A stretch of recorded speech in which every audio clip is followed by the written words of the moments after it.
নির্বাচন যখন এগিয়ে আসছে, নির্বাচনের আলোচনায় যখন চতুর্দিকে নির্বাচন হবে কি হবে না সেই আলোচনা তো রয়েছেই, কিন্তু নির্বাচন যখন হবে তখন বাংলাদেশের রাজনৈতিক অবস্থা কেমন হবে, বাংলাদেশের আইন শৃঙ্খলা অবস্থা কোন দিকে যাবে, আইন শৃঙ্খলা পরিস্থিতি যেদিকে যাবে সেইটা সরকারের পক্ষে কন্ট্রোল করার মতো অ্যাবিলিটি সরকারের আদৌ আছে কিনা, নির্বাচন কমিশন উদ্ভূত পরিস্থিতি মোকাবেলা আদৌ করতে পারবে কিনা, কারণ ভোটের সময় নির্বাচন কমিশনের আন্ডারেই আইন শৃঙ্খলা রক্ষাকারী বাহিনীরা থাকবে, সেই রকম নানা সংকটের আলোচনা কিন্তু রয়েছে।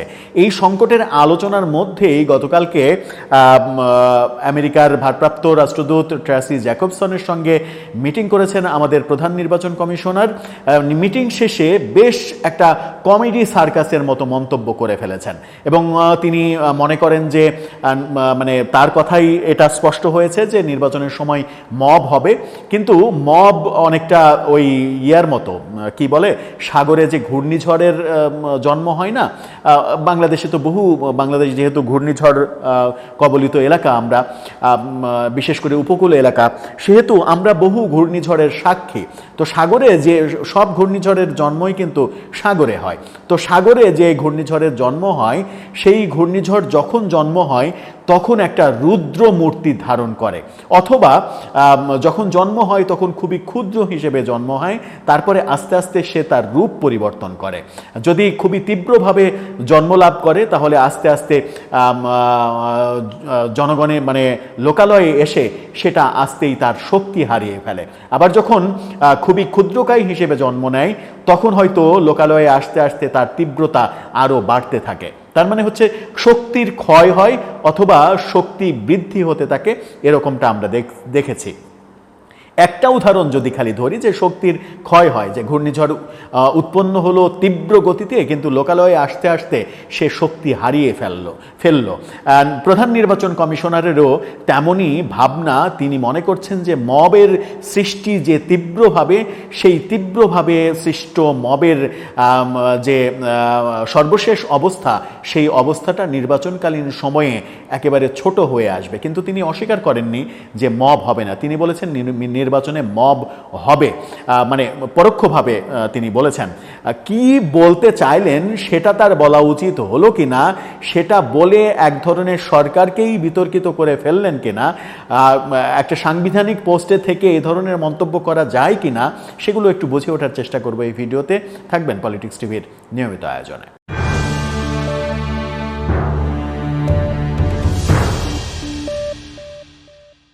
দর্শক, বলছিলাম প্রধান নির্বাচন কমিশনারের কথা।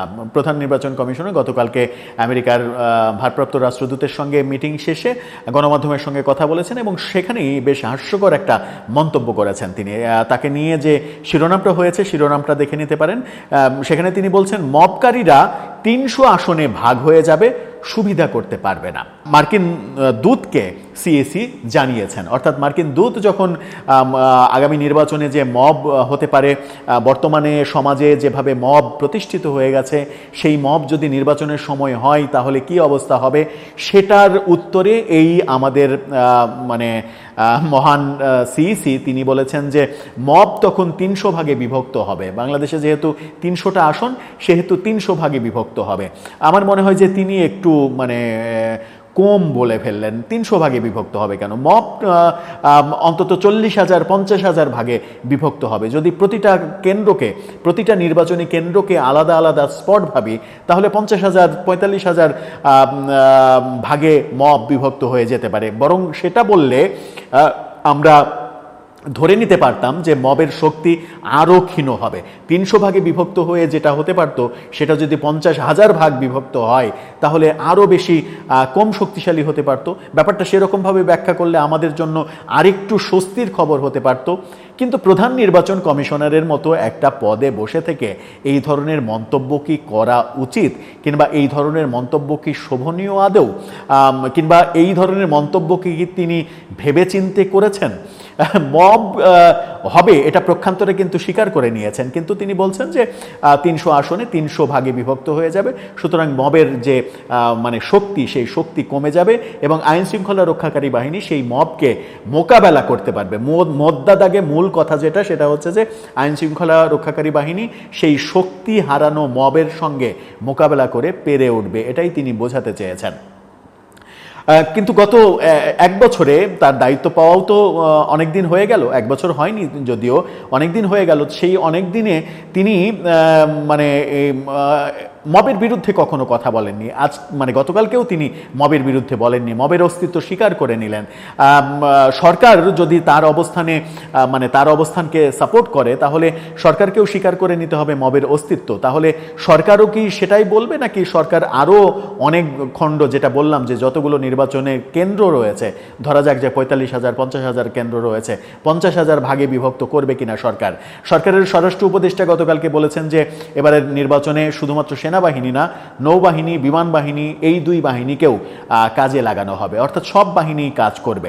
সব বাহিনী কাজ করা ছাড়া উপায়ও নেই। যে পরিস্থিতি আইন শৃঙ্খলার মানে পরিস্থিতি চলছে সেটা যদি কন্টিনিউ হয় তাহলে সেটাকে মোকাবেলা করার ক্ষমতা বাংলাদেশের তাবৎ আইন শৃঙ্খলা রক্ষাকারী বাহিনী এক জায়গায় হয়েও আদতে তাদের ক্ষমতা নেই।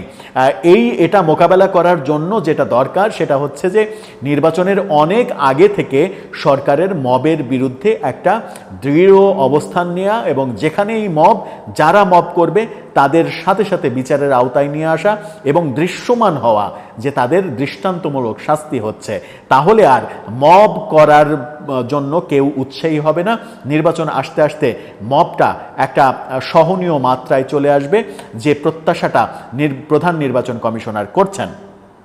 কিন্তু প্রধান নির্বাচন কমিশনারের যে থিওরি 300 ভাগে বিভক্ত হয়ে মব শক্তিহীন হয়ে পড়বে, এই থিওরি একটা শিশু শ্রেণীর ছাত্র কিংবা ছাত্রীর যদি হতো তাহলে ব্যাপারটা মেনে নেওয়া যেত। বাংলাদেশের একটা দেশের প্রধান নির্বাচন কমিশনার যখন এই থিওরি অ্যাপ্লাই করেন তখন বুঝতে হবে যে আমরা ভুল পথে চলেছি, আমরা ভুল দিকে হাঁটছি, আমরা ভুল মানুষকে সিলেক্ট করছি এবং আমাদের ভুলে ভুলেই সকাল বেয়ে সন্ধ্যা হচ্ছে, সন্ধ্যা গড়িয়ে রাত হচ্ছে, রাত পোহালে আবার সকাল হচ্ছে, কিন্তু নতুন কিছু দেখছি না। এভাবেই কি চলবে? মানে এইভাবে অদ্ভুতরই সব মানে কথাবার্তা, অদ্ভুতরই মন্তব্য, এইভাবেই সব কিছু আমরা চালাবো? যখন সারা দেশকে কেন্দ্র করে এক ধরনের অস্থিরতা চলছে, যখন দেশের মধ্যে নানা রকমের গুজবও চলছে যে এই বুঝি জরুরি অবস্থা জারি করা হলো, এই বুঝি সেনা শাসন চলে এলো, এই বুঝি তত্ত্বাবধায়ক সরকার ফিরে এলো, এই বুঝি প্রধান বিচারপতি তত্ত্বাবধায়ক সরকারের প্রধান হয়ে গেলেন, এই বুঝি প্রফেসর ইউনূস পদত্যাগ করে চলে গেলেন, এইরকম গুজব, এরকম প্রোপাগান্ডা, এরকম আলোচনা, এরকম বিশ্লেষণ যখন আমরা শুনতে শুনতে এক ধরনের অস্থিরতার মধ্যে বাস করছি সাধারণ মানুষ যারা আমরা, তখন প্রধান নির্বাচন কমিশনারের এই ধরনের মানে অপরিপক্ক মন্তব্য আমার মনে হয় যে সংকট দূর করার পথে কোনো কাজে লাগবে না।